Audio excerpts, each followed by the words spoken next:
You've always been the responsible one, Ethan. I trust you'll know what to do. That's what my brother Marcus said before he took off to Singapore for what he called a once-in-a-lifetime business opportunity, leaving me alone with our dying mother. Mom had stage 4 lung cancer. Every breath was a battle, she was losing. I quit my graphic design job to move back home. Marcus never called. Never sent a dime. Just posted photos from rooftop bars and Marina Bay with captions about closing deals and living the dream. Mom faded fast. The hospice nurse came twice a day, but the rest was on me. Feeding tubes, morphine doses, changing bedsheets at 3 in the morning when the pain got too bad. I learned medical terminology from YouTube videos and trial by fire. Meanwhile, Marcus was learning which caviar paired best with champagne. Then, one night, she grabbed my hand with surprising strength. Her voice was barely a whisper, scratchy and urgent. Ethan, the basement. Behind the old furnace. There's a loose brick. 3rd row, 7th from the left. Pull it. I started to ask what she meant, but she squeezed harder. Promise me. Before you call Marcus. Promise. I promised. She died the next morning at 6:47 a.m. I sat with her body for an hour before I called anyone. I didn't call Marcus first like she'd ask. I called the funeral home, then I went to the basement. Our basement was the kind of place that belonged in a horror movie. Concrete floors, exposed pipes, that particular smell of damp and rust and forgotten things. The furnace hadn't worked in a decade.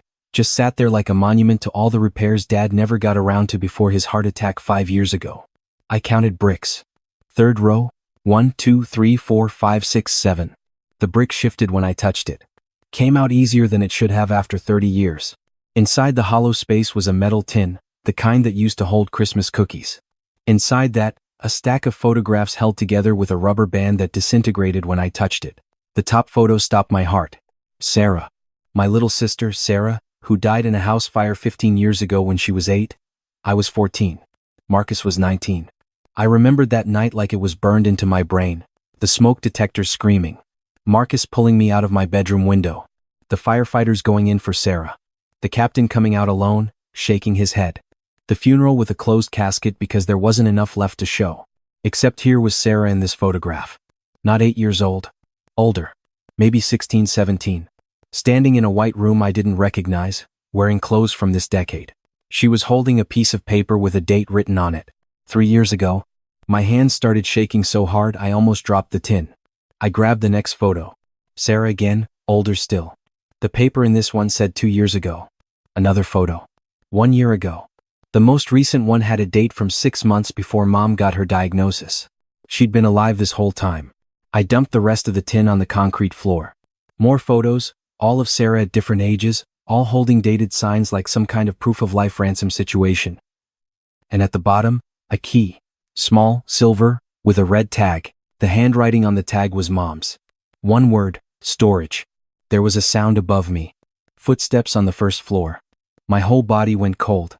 I'd locked the front door. I knew I'd locked it. Ethan?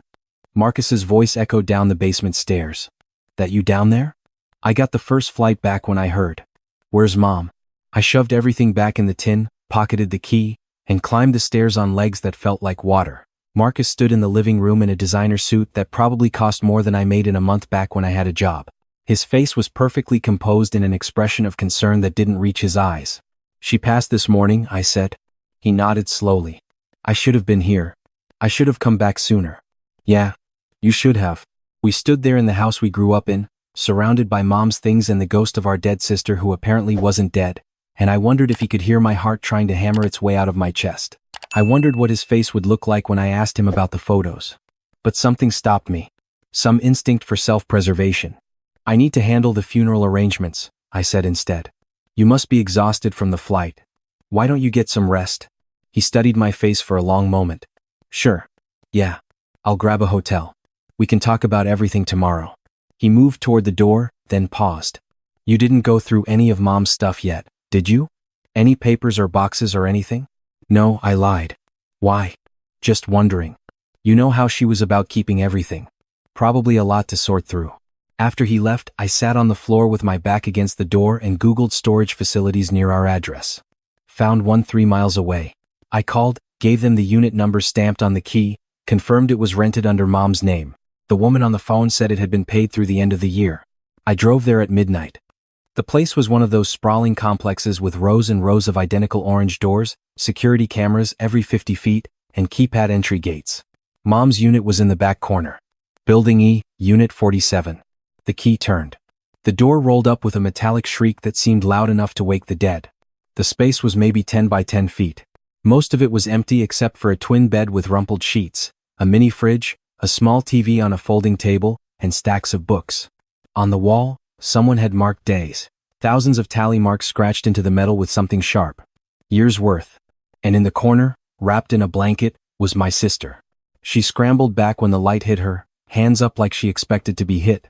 She was thin, too thin, with hair down to her waist and eyes that looked too big for her face. 23 years old but somehow still looked like the 8-year-old I remembered. Sarah? She stopped moving. Stared at me. Ethan? Her voice cracked on my name. You're real? You're actually here? I stepped inside and the door slammed shut behind me on its own, the spring mechanism engaging. We both flinched. I'm here, I said. I'm real. Sarah? What happened? Everyone thinks you died. There was a funeral. We buried you. She started crying. This awful silent crying where her whole body shook but barely any sound came out. I didn't know what to do. Hadn't known what to do with crying people since Sarah died the first time. Since Sarah supposedly died. I sat on the floor across from her and waited. Eventually, she said, Marcus put me here. What? After the fire. The fire was real, but I wasn't in the house. Marcus took me to Aunt Linda's that weekend, remember? You were at that baseball tournament. Mom and Dad were supposed to pick me up Sunday, but Marcus picked me up Saturday. Said it was a surprise trip. We went to a hotel. Then Sunday morning, he told me there was a fire. That Mom and Dad said I had to stay hidden for a while. That bad people were after our family. I felt sick. You were 8. I believed him. Why wouldn't I? He was my big brother. He brought me here. Said it was temporary. A few weeks. Then it was months. Then years. He brought food. Sometimes he brought Mom. Her voice broke. She'd cry the whole time. Say she was sorry. Say it was to keep me safe. But she never took me home. How many years, Sarah? 15. She pulled the blanket tighter. 15 years in storage units. This is the third one. He moves me when the leases run out. The tally marks on the wall. Over 5,000 days of scratches. My little sister, locked away like something to be ashamed of. While Marcus lived his life and I lived mine and we all pretended she was dead. Why? The word came out strangled. Why would he do this? The inheritance, she said quietly. From Grandpa Thomas. The trust fund. It was supposed to be split 3 ways when we turned 25. But if one of us died before then, it would be split between the survivors. Marcus turned 25 and got his third. Yours is waiting for you in a couple of months. Mine. She laughed, this horrible bitter sound. Mine got split between you two when I died. I did the math.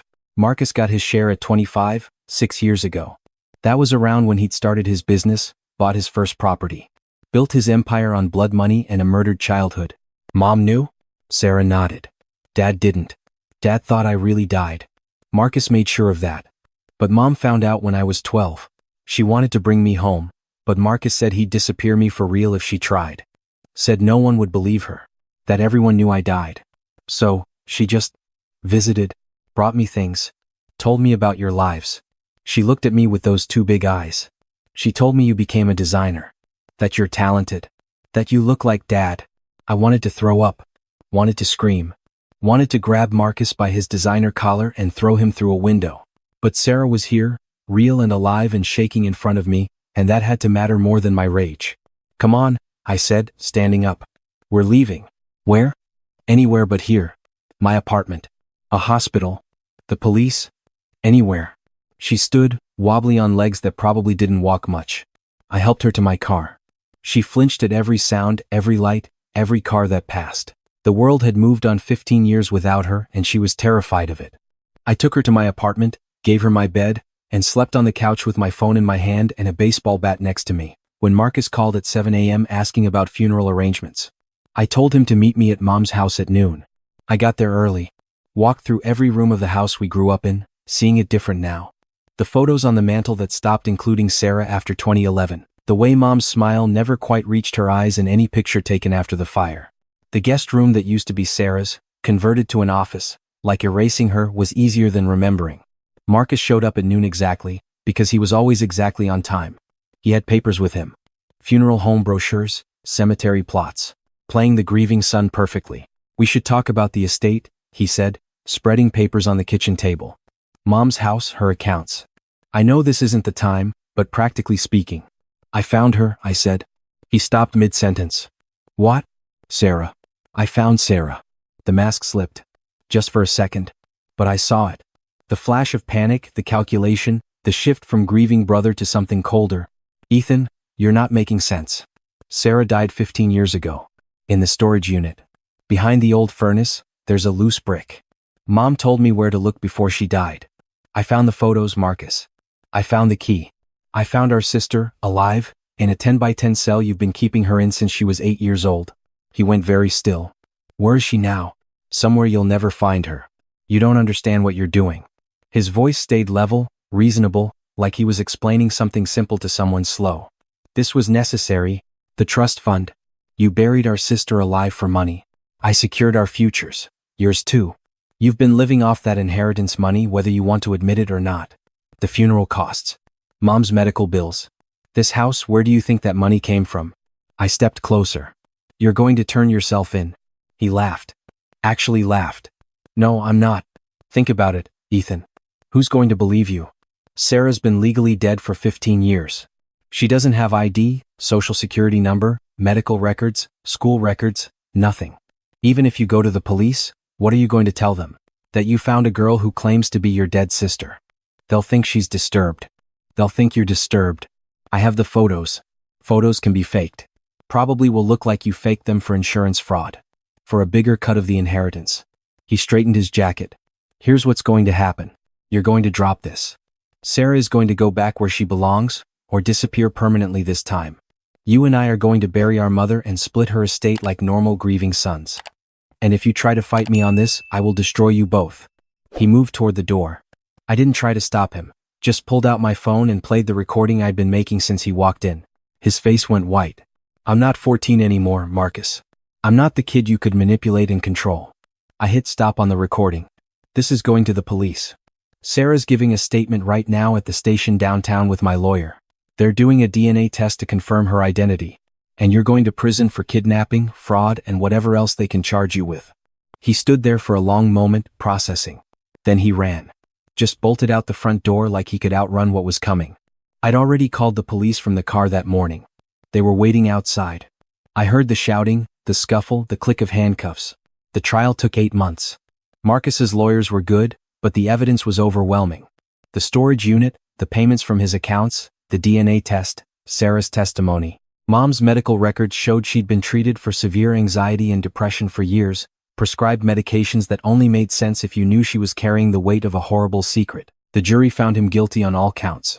Kidnapping, fraud, forgery of a death certificate, 15 years minimum. Sarah's recovering now. Real recovery, not just physically but mentally. She's in therapy 3 times a week. She got her GED and started taking online college courses. She's 23 but has to relearn how to be a person in the world. Sometimes she calls me at 3 a.m. because she had a nightmare. Sometimes she can't be in closed spaces. Sometimes she just needs to hear my voice to remember she's real and this is real and Marcus can't hurt her anymore. We spread Mom's ashes in the garden she used to keep before Sarah died. Before the guilt turned her into a ghost haunting her own life. I'd like to think that in the end, telling me where to look was her way of asking for forgiveness. Of trying to set things right when she didn't have the strength to do it while alive. As for me, I think about Marcus's last words at sentencing. I gave you a good life, Ethan. You should be thanking me. Maybe he's right that I benefited from his crime. That money paid for things I needed. But I'd give it all back. Every cent, every opportunity, every comfort. If it meant Sarah got to have a childhood, got to have a life. You've always been the responsible one, Ethan. I trust you'll know what to do. Marcus was wrong. I wasn't responsible. I was just the one still capable of doing the right thing. And sometimes, that's all responsibility really is.